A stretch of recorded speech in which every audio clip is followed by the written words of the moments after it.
I'm Jeff Porcaro. On behalf of Starlicks and myself, I'd like to welcome you to what I think is going to be a very informative and fun session. I intend on covering in the next 50 minutes or so what I think to be the two basic grooves in contemporary music. That is, your straight 8th and 16th note groove and your shuffle groove, which is derived from triplets. We also will be covering how I construct my patterns, some technique involved, and some exercises that may be helpful to you as you develop these grooves and feels. So why don't we begin with the straight 8th groove.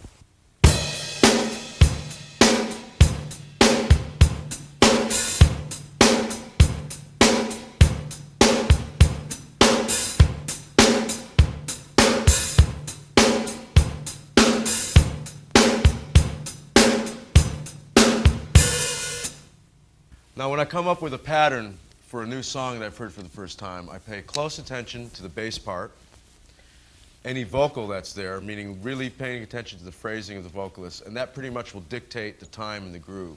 Not only the bass part, but maybe rhythmically what the keyboards or guitar are playing.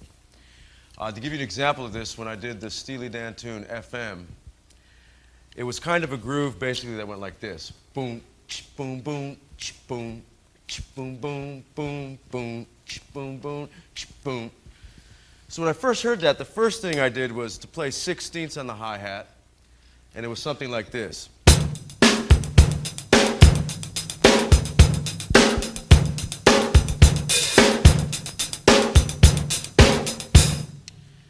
Immediately I didn't like that. I thought it was just a bit too busy. It made the groove just too stiff and didn't have that snaky feeling when I just heard the guys playing it by themselves. So I went to 8th notes, and it would be something like this.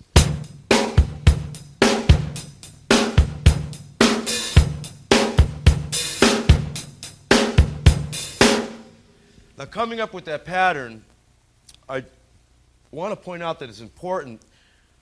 When I played just the 8th notes on the hi-hat, it wasn't like I just played them the same dynamic, you know, real stiff. I put kind of an interlope to it. Its own inner dynamic, up and down. And that helped with the groove. So that's basically what I do when I'm listening to most patterns, is think of all avenues, whether it be 16ths, some 16ths and 8ths, or 8th notes, and then play with the inner balance, the inner dynamic of those within the bar. In keeping with the topic of the hi-hat and the dynamics within the beat, I like to practice little hi-hat exercises. That is, you know, playing 8th notes, adding in 16th notes, and different variations of accents and dynamics. For instance, 1 and 2 and 3 and 4 and 1 and 2 and 3 and 4. Now accent quarter notes, half notes,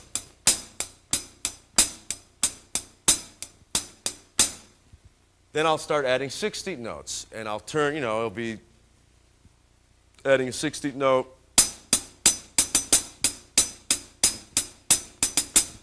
or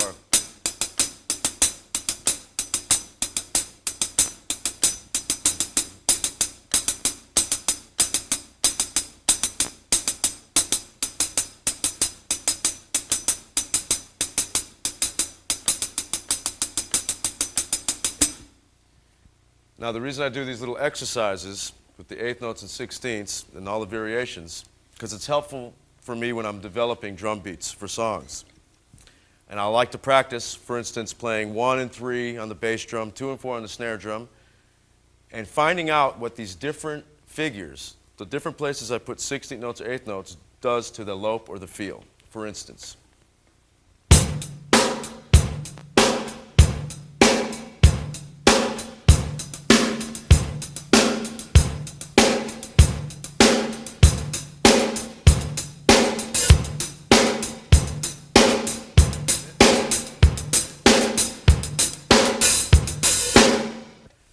now's a good time, I think, to talk about stick technique, how I hold my sticks. I use match grip, and I hold it with the fulcrum between the first joint, my index finger, the top joint, and the meat of my thumb here. Here's my fulcrum with the sticks wrapped around. I think it's good that you investigate your technique and work on that. I do snap-ups to develop the wrist and the arm. The reason I mention that, it's really good. I think this technique, these kind of chops are good to execute sixteenths. Now, there's two ways to play sixteenths, and it depends on the tempo, but there's the hand-to-hand method, the alternate groove, alternating stroke method of doing sixteenths. 1E and a 2E and a 3E and a 4E and a. I like the single-handed method because it's a lot smoother feel it coming from one wrist and hand here.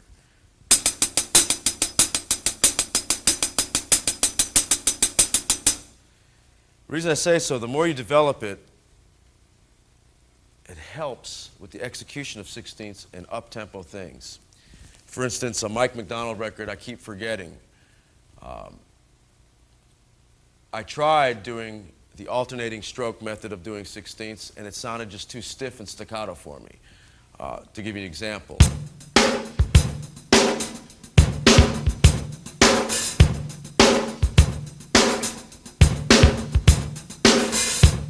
Compared to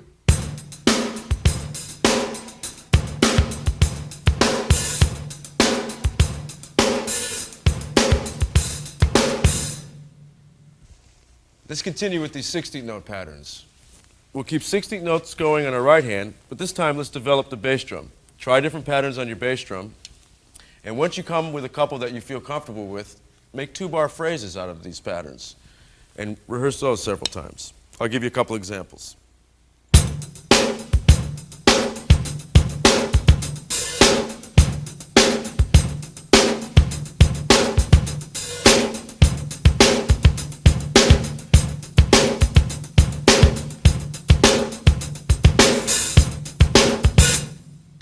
Now's a good time to get into bass drum technique. At least how I developed mine goes back to when I was a young kid, first learning to play drums. I couldn't reach my dad's pedal, so I play with my toes, basically, and the ball of my foot. And I guess you could say I dance on the pedals.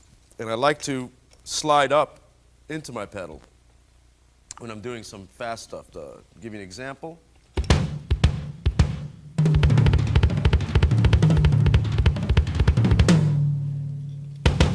I slide.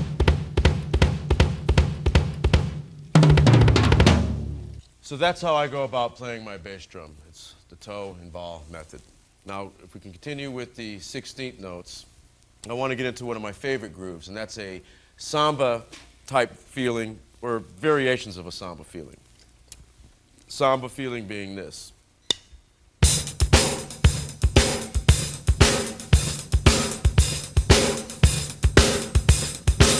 Now what I'm playing is, it's 8th notes and 16ths on the hi-hat, and I'm opening the hi-hat on quarter notes, and closing them on the 8th notes. 1 and 2 and 3 and 4 and 1 and 2 and 3 and 4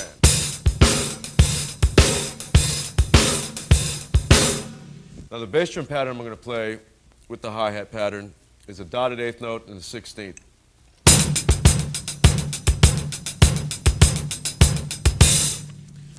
Combining the two with the backbeats on 2 and 4, you have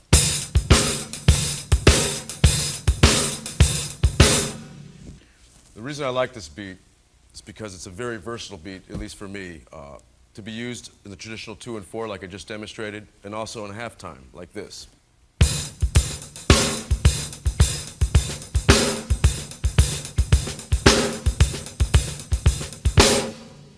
Now that we've gone over the 8th note and 16th note grooves, especially the latter with the samba feel, I'd like to demonstrate on a variation of a Toto tune from the last album how I came up with the beat.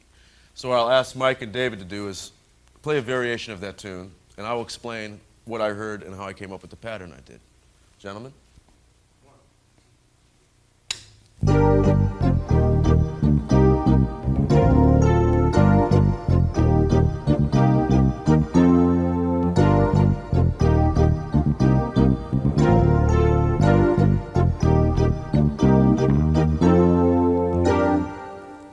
So now the obvious beat that you may think of coming up with that would be the traditional backbeat on 2 and 4, for example. 1, 2, 3.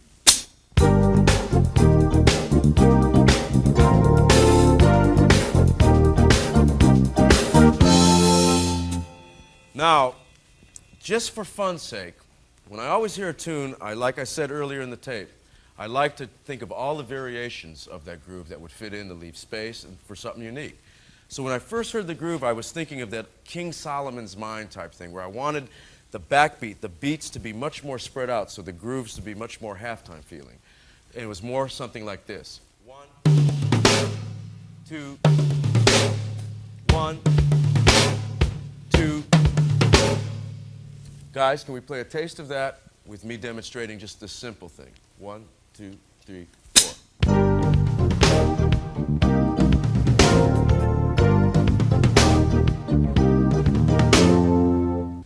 Now that I've established the groove of the song, it being the halftime groove with the tom-toms leading me into the third beat, it's time to fill out the rest of the bar. So if you refer to the back of the booklet, there's a snare drum solo written out. And within that snare drum solo, you'll notice there's a paradiddle starting on the second beat and a paradiddle-diddle starting on the and of 3. And it should sound something like this. I'll play it on the hi-hat.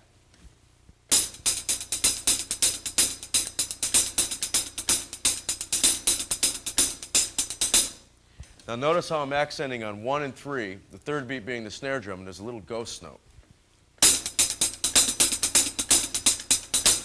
So you notice now when I just did that exercise, I really was laying the accents on 1 and 3.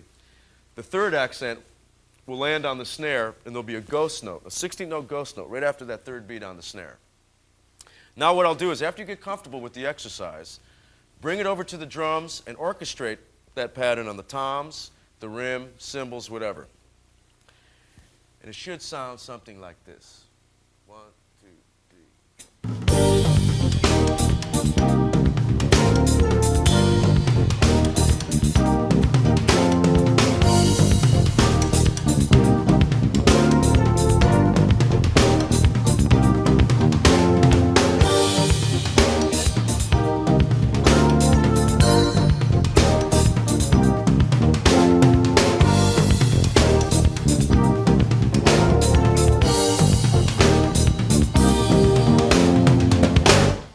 All right, next I'd like to get into the shuffle groove. That is the groove derived from triplets. And what I'd like to start off with, we'll start with our 8th note triplet groove. This is the kind of groove you can hear in Sly and the Family Stone's Hot Fun in the Summertime, which I stole from to get my beat for Hold the Line. And that is triplets being, I'll demonstrate on the hi-hat, 1 ta-ta, 2 ta-ta, 3 ta-ta, 4 ta-ta. Now, just keeping triplets, what I'm going to do is, on the bass drum, I'm going to play a pattern hitting the bass drum on the downbeat of 1 and on the last triplet of the second beat. And I'm going to hit the snare drum on 2 and 4. So with the guys, what I'm going to do is we're going to play, it's actually like a shuffle Charleston figure.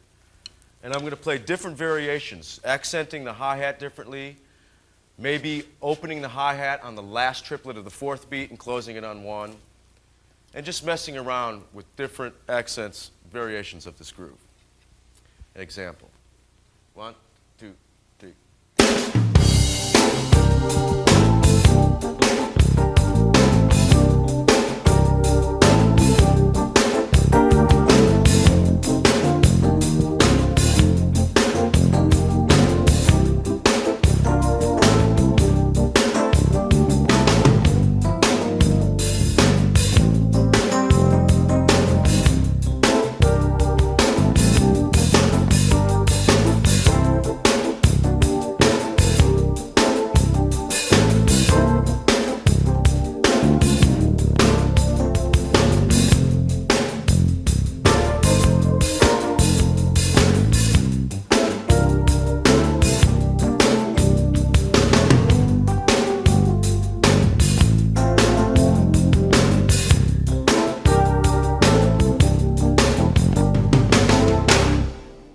All right, next we're going to get into the shuffle groove.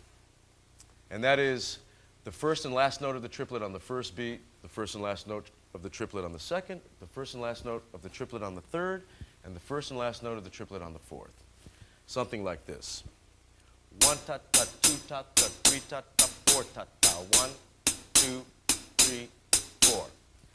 I'm going to play backbeats on the snare drum on 2 and 4, and the bass drum, I'm going to play the first and last note of the triplet on the first beat, and the last note of the triplet on the second beat. The first and last triplet of the third beat, and the last note of the triplet on the fourth beat. Something like this.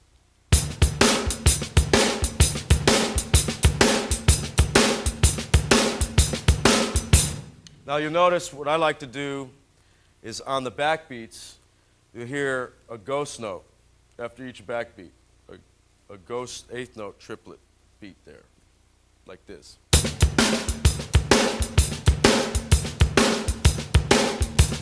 Now this is the kind of beat and the variations of this beat that I used on like Lido Shuffle and Black Friday and whatnot. So maybe we can play a taste of a little up-tempo shuffle groove for you here. 1, 2, 1, 2.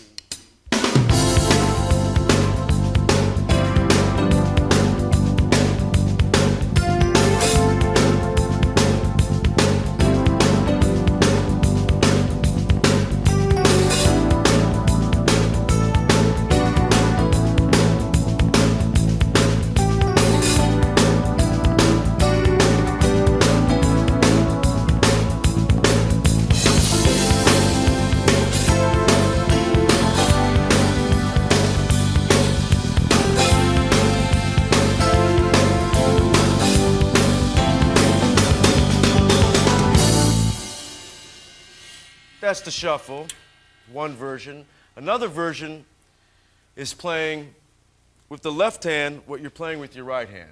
That is the first beat and the last beat of the triplet of beats 1, 2, 3, and 4. And that would sound something like this.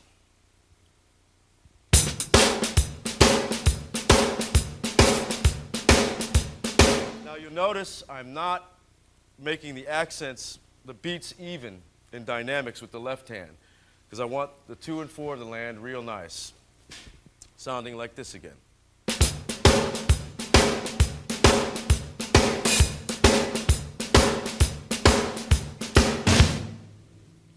So that's the kind of groove you hear sometimes. What's the Marvin Gaye tune, Trouble Man? Real nice, bluesy, sexy type things. Something like this. Let's play a little bit.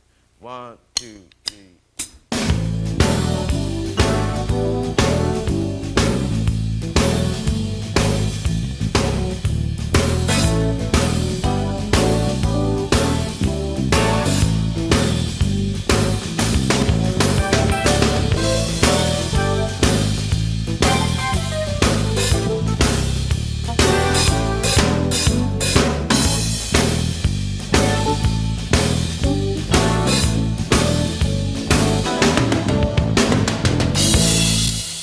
All right, next I'd like to get into the halftime shuffle groove. This groove is one of my favorites. Some of my favorite drummers, I love hearing them play this kind of groove. I used the halftime shuffle groove on the tune Rosanna that Toto cut. And I've been asked about that beat a lot, so I'd like to try to explain that beat at the best of my ability right now, get it clear. I stole that beat from listening to 2 records. One was Home at Last and Babylon Sisters, which is Bernard Purdie, Steely Dan records. Another is the John Bonham on Fool in the Rain, as a Led Zeppelin tune. The Bernard Purdie thing, I like to call it the Bernard Purdie halftime shuffle, is basically this.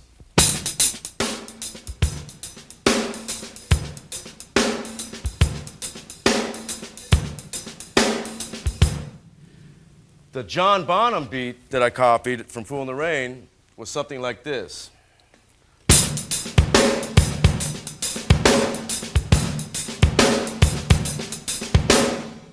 Putting those 2 beats together, I came up with my own little kind of hybrid. For Rosanna, I added the Bo Diddley figure. It's a shuffle Bo Diddley figure, basically. And putting them together, this is what it came up with.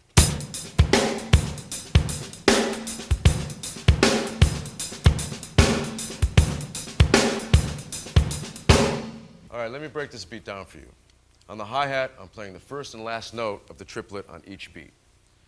With the left hand, I'm going to ghost the second note of each triplet on each beat, something like this. 1, 1, 1. Now I'm going to add the backbeat on the third beat on the snare drum, and I'm going to ghost the second note of the third triplet, something like this.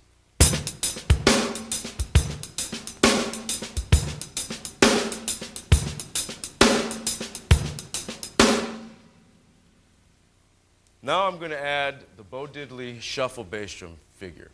Bum.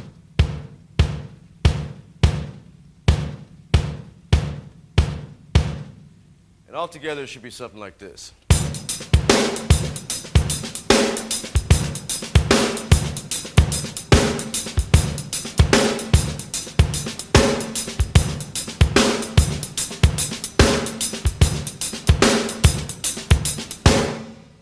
That's the basic groove. Now you can do things like play quarter notes on the hi-hat like Bernard do to get a different kind of lope out of it. And that would sound like this.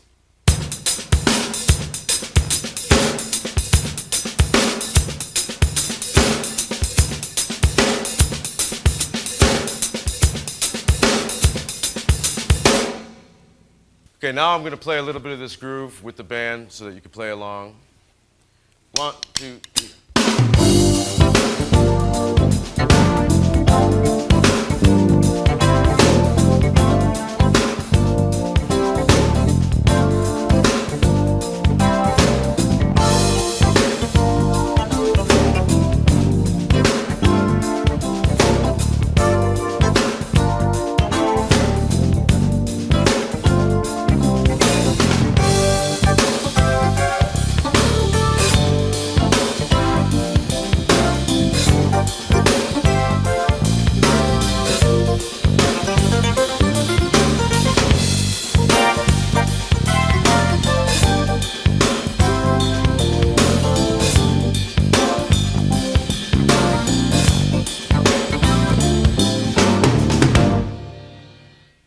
Okay, and another shuffle groove that I like to play is one that for me comes from the jazz cymbal beat, which is the 1 ta ta 2 ta ta 3 ta ta 4 ta ta 1 ta ta 2 ta ta 3 ta ta 4 ta ta 1 ta ta 2 ta ta 3 ta ta 4. Now, I would recommend listening to some jazz albums and playing along just with your right hand.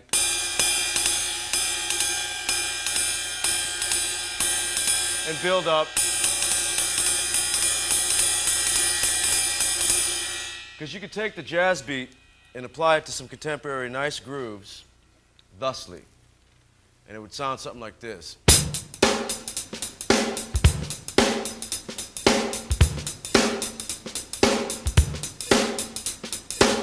And you can mess with the hi-hat.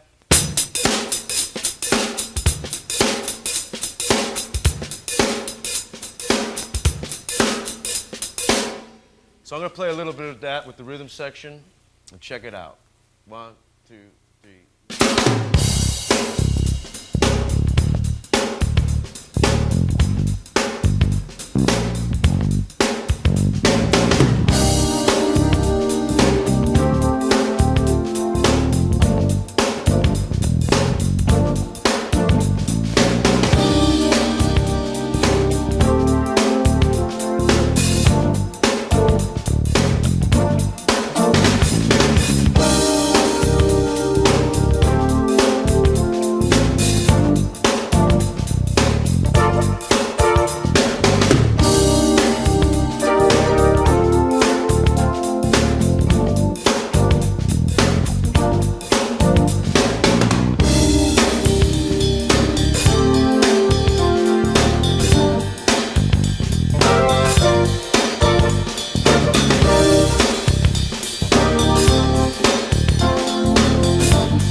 Another halftime groove you can do is earlier I showed you the cymbal beat, the jazz cymbal beat, and how that applied to a shuffle with the backbeats. We'll do the same beat with the hi-hat, except now put the snare drum on the third beat. Something like this.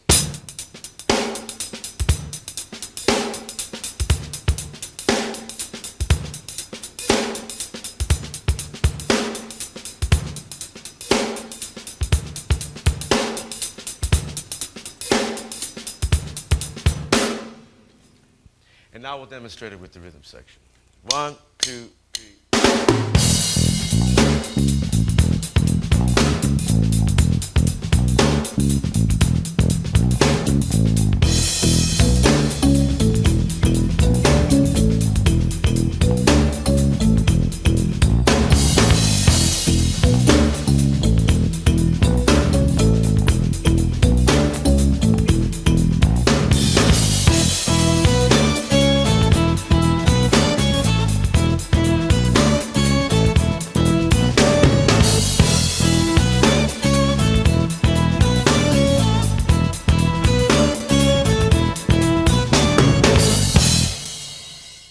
All right, in closing, I'd like to re-emphasize what I said earlier, and that is you should work on your technique, your fundamental rudiments, and really listen to as many records as possible so you can hear all sorts of grooves, all sorts of different drummers and their interpretations of those grooves, and play as much as possible.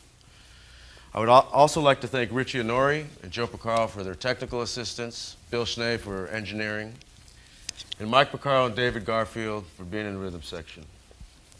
And we'd like to close with a Garfield composition called Creatures Stomp.